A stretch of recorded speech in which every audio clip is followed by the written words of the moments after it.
Namo Buddhaya, salam kebajikan. Bapak, Ibu, dan saudara-saudara dimanapun Anda berada. Perkenalkan, nama saya Puput Dian Sulistiani dari SDN Tanda Satria. Pada kesempatan kali ini, saya akan berbincang dengan narasumber tentang implementasi kurikulum Merdeka dengan topik pembelajaran paradigma baru. Nah, hari ini saya tidak sendiri, ada narasumber dari seorang guru yang sangat hebat dan berprestasi. Siapakah beliau? Tada! Di sini ada beliau, Ibu Murtafiah, SPD. Halo Bu Mur, apa kabar? Halo, gimana Miss Puput kabarnya? Alhamdulillah saya baik. Bagaimana Bu Mur, sudah baik? Alhamdulillah sehat selalu dan tetap semangat. Semangat. Baiklah, sebelum kita mulai obrolan kita, terlebih dahulu akan kita ucapkan Yalya. Siap Bu Mur? Siap. Oke, semangat pagi. Pagi. Apa Semangat luar biasa. Siapa kita? Guru hebat. Guru hebat. Bisa. Harus bisa. Pasti bisa. Yeay. Siap. Oke. Di sini kita akan memulai dengan pertanyaan kita yang pertama, yaitu kita tahu bahwa Kementerian Pendidikan Kebudayaan dan Teknologi telah meluncurkan kurikulum Merdeka sebagai kurikulum dengan paradigma baru untuk mengatasi learning loss ya akibat pandemi. Nah, ini menurut Umur, ini mengapa kita perlu menerapkan kurikulum Merdeka tersebut? Kurikulum Merdeka dapat mengeksplorasi potensi unik setiap individu yang selama ini terkungkung dengan materi. Siswa bisa mengeksplor seluruh potensi dirinya melalui pengalaman berbagai cara. Misalnya, bagaimana merespon lingkungan yang ada di sekitarnya. Begitu ternyata ya, berarti intinya dalam pembelajaran paradigma baru ini siswa itu bebas untuk mengeksplor bakat dan minat, gitu ya? Iya, benar sekali. Ada 3 hal utama yang menjadi fokus kurikulum Merdeka, yaitu pemberian materi yang esensial, kemudian yang kedua penguatan karakter, dan ketiga pengembangan potensi siswa. Oke, kita lanjut untuk pertanyaan yang kedua, yaitu ada tanggapan bahwa kurikulum Merdeka itu dapat menciptakan pembelajaran yang menyenangkan. Nah, bagaimana menurut Bu? Ya, menurut saya dengan penerapan kurikulum Merdeka tersebut, pembelajaran yang dilakukan melalui paradigma baru dan berdiferensiasi sehingga menjadi menyenangkan. Mengapa dikatakan menyenangkan? Karena berpusat pada siswa dan sesuai dengan kebutuhan serta tahap kembang siswa. Berarti apa keunggulan dari kurikulum Merdeka itu sendiri? Keunggulan kurikulum Merdeka yang pertama, siswa itu bisa belajar sesuai dengan gaya belajarnya masing-masing. Dan hal ini tentu membuat siswa bisa lebih memahami pelajaran itu sendiri. Kemudian yang kedua, siswa bebas mengakses beragam sumber belajar. Jadi tidak ada batasan dalam mengakses sumber belajar. Nah, di sini siswa akan semakin mudah untuk mendapatkan sumber belajar. Kemudian pengetahuan siswa itu akan semakin luas. Kalau pengetahuannya luas, tentu kompetensinya akan meningkat. Manfaat bagi siswa yang keunggulannya itu bisa mengembangkan minat dan bakatnya masing-masing. Karena kurikulum Merdeka ini menjadikan minat dan bakat itu sebagai fokus utama selain kemampuan akademiknya. Kemudian yang keempat, pembelajaran itu akan berjalan dengan menyenangkan. Mengapa menyenangkan? Karena siswa itu memiliki kebebasan dan juga kemerdekaan dalam belajar. Kemudian yang kelima, itu kompetensi siswa itu akan meningkat ya, karena siswa lebih fokus dalam pembelajaran. Kemudian bagi guru, itu tadi baru siswa ya. Tentu ada keunggulannya bagi guru. Kurikulum Merdeka ini juga mempunyai beberapa keunggulan bagi guru. Yang pertama, penyederhanaan tugas-tugas administrasi. Tugas kita jadi ringan. Senang nggak kalau tugas kita ringan? Senang ya? Ya. Kemudian yang kedua, adanya kebebasan dalam memilih metode pembelajaran. Jadi bebas mau memilih metode apa itu kita bisa memilihnya. Kemudian yang ketiga, pembelajaran itu lebih efektif dan efisien. Materi pembelajaran itu lebih relevan dan interaktif. Itu baru bagi siswa dan guru. Ada lagi, kira-kira bagi apa? Lingkungan? Iya, sekarang bagi sekolah ya. Iya, bagi sekolah juga ada keunggulannya. Bagi sekolah ini adalah kemerdekaan itu menggunakan sumber daya yang ada untuk mendukung proses pembelajaran. Sekolah bisa bebas dalam menentukan kebijakan sekolah dan adanya kolaborasi dengan semua pihak dalam melakukan proses pembelajaran. Ternyata banyak sekali ya artinya keunggulan dari kurikulum Merdeka tersebut. Berarti beda sekali dengan zaman kita waktu kecil dulu ya Bu, dengan kurikulum yang semakin tahun semakin berubah setiap hari. Iya, Bu dulu mengalami itu enggak CPSA? Nah, kita zaman kita SD ada CPSA ya. Iya, nah sekarang kita murid kita mengalami kurikulum Merdeka ya. Nah, kita tahu bahwa penerapan kurikulum Merdeka di sini baru diterapkan di kelas 1 dan 4. Tahap awal apa yang dilakukan oleh guru dalam pembelajaran dengan paradigma baru tersebut? Ya, untuk tahapan implementasi kurikulum Merdeka ini tentu berbeda di jenjang setingkat satuan pendidikan ya. Namun secara garis besar ada 3 tahapan umum di dalamnya dalam mengimplementasikannya. Yang pertama yaitu mandiri belajar.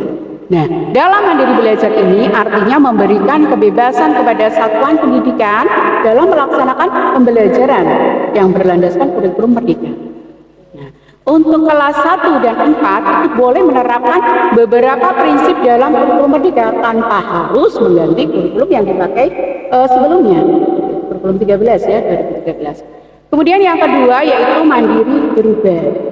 Nah, pada mandiri berubah ini, kelas 1 dan kelas 4 itu boleh menggunakan perangkat ajar yang sudah disediakan dalam melaksanakan kurikulum Merdeka. Lalu yang ketiga, mandiri berbagi.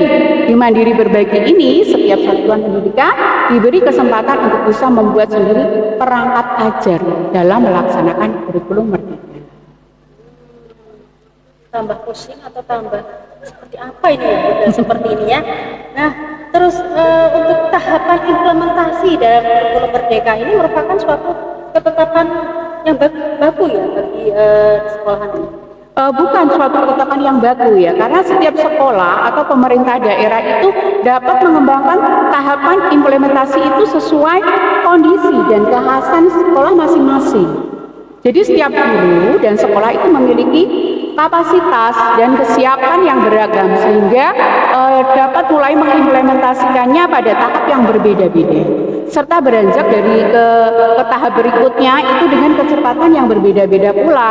Kurikulum ini dapat diterapkan secara bertahap sesuai dengan kemampuan masing-masing sekolah. Begitu, berarti setiap tahapnya itu berbeda dengan kurikulum 13 yang pernah kita lakukan itu ya. Iya, benar nah, sekali. apalagi di sini tidak hanya kita yang istilahnya melakukan perubahan, di sisi lain orang tua juga harus melakukan perubahan karena mereka pun belum paham. Setiap kali mau paham kurikulum 13 harus berubah lagi ke kurikulum Merdeka. Nah, seperti itu, ya kan? Iya. Nah, itu membuat istilahnya suatu polemik juga buat orang tua karena mereka harus belajar untuk lebih dan lebih ya untuk anaknya. Oke? Iya. Untuk pertanyaan berikutnya, kita sering mendengar istilah CP dan ATP. Nah, CP dan ATP itu seperti apa? Saya baru dengar dan karena saya mengajar di kelas yang kelas 2 yang belum ada kurikulum Merdeka itu, kira-kira apa itu CP dan ATP?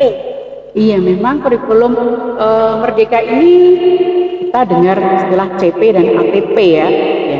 Untuk CP, capaian pembelajaran, itu adalah kompetensi yang diharapkan dapat dicapai oleh siswa di akhir fase. Dan di kurikulum Merdeka itu ada 6 fase. Fasenya dari fase A, B, C, D, E, dan F. Nah, sedangkan di A sampai F itu iya, kalau di pendidikan dasar, khususnya di SD itu fasenya hanya fase A sampai C. Nah, di sini CP itu merupakan hasil peleburan antara kompetensi inti dan kompetensi dasar. Nah, sedangkan ATP itu alur tujuan pembelajaran ya, merupakan rangkaian tujuan pembelajaran yang disusun secara sistematis dan logis di dalam fase pembelajaran untuk siswa dalam mencapai CP itu sendiri, capaian pembelajaran. Oke, berarti CP dan ATP itu tadi. Kita sering mendengar guru itu sudah melaksanakan kurikulum merdeka dan mereka membuat modul ajar. Apa sebenarnya modul ajar dan apa perbedaan modul ajar itu dengan RPP? Iya ya, kalau di kurikulum 2013 kan buatnya RPP ya. Dan ini hal baru bagi kita di kurikulum merdeka tentang modul ajar. Modul ajar di sini merupakan bagian penting yang dibutuhkan dalam kurikulum merdeka. Meskipun modul ajar itu terkesan baru, sebenarnya struktur dan kontennya itu serta tujuannya itu dibuat seperti dengan RPP itu. Sama. Iya. Dikatakan sama dengan RPP karena memuat rencana pembelajaran atau lesson plan seperti tujuan, yang di dalamnya ada tujuan, langkah-langkah, media pembelajaran serta asesmen yang dibutuhkan dalam satu topik berdasarkan ATP itu tadi ya. Bila dibandingkan dengan RPP, ya modul ajar ini terdapat beberapa perbedaan. Di antaranya, di dalam modul ajar itu tidak ada kompetensi inti, kompetensi dasar, dan juga tidak ada tata cara. Ya. Kemudian konten rencana pembelajaran itu yang biasanya difokuskan kan pada beban waktu belajar. Nah, ini untuk kurikulum merdeka ini di dalam modul ajar lebih difokuskan pada materi esensial. Guru tidak lagi diwajibkan membuat RPP lagi. Nah, dalam implementasi kurikulum merdeka, guru diharuskan membuat modul ajar.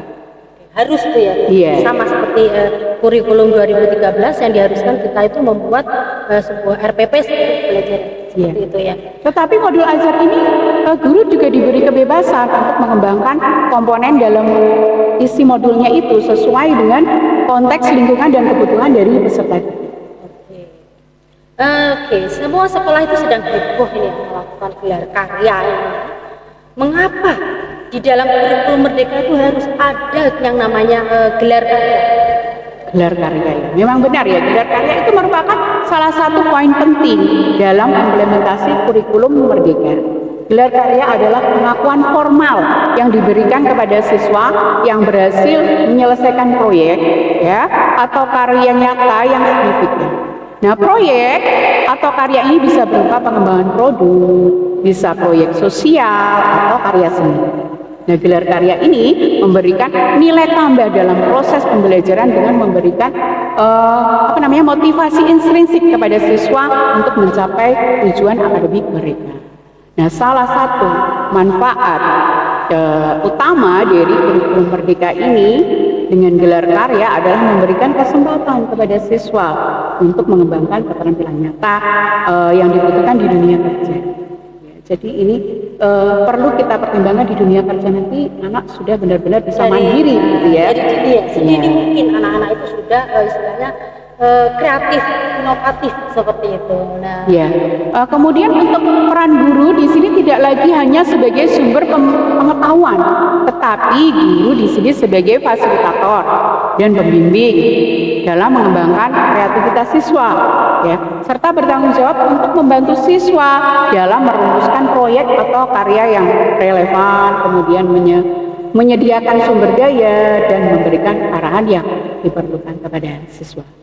Berarti ini lebih ke potensi siswa itu lebih digali. Iya, benar. Mulai digali sejak dini, karena faktor dari kemarin kita pandemi yang istilahnya anak-anak itu benar-benar pasif ya.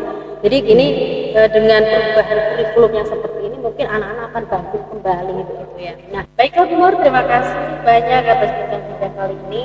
Sama-sama. Topik itu implementasi kurikulum merdeka dan pembelajaran paradigma baru. Semoga dalam pembelajaran nanti kita dapat meningkatkan kreativitas siswa dan menumbuh kembang bakat siswa serta dapat menunjukkan kepada dunia bahwa dunia pendidikan itu benar-benar menyenangkan bagi anak. Nah, semoga perbincangan kali ini bisa bermanfaat bagi kita semua.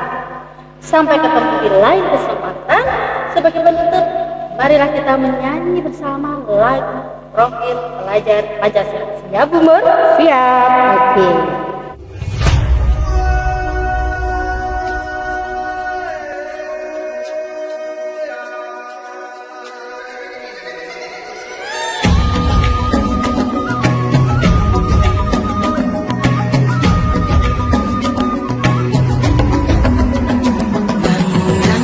Bukalah matamu saat yang meraih mimpimu.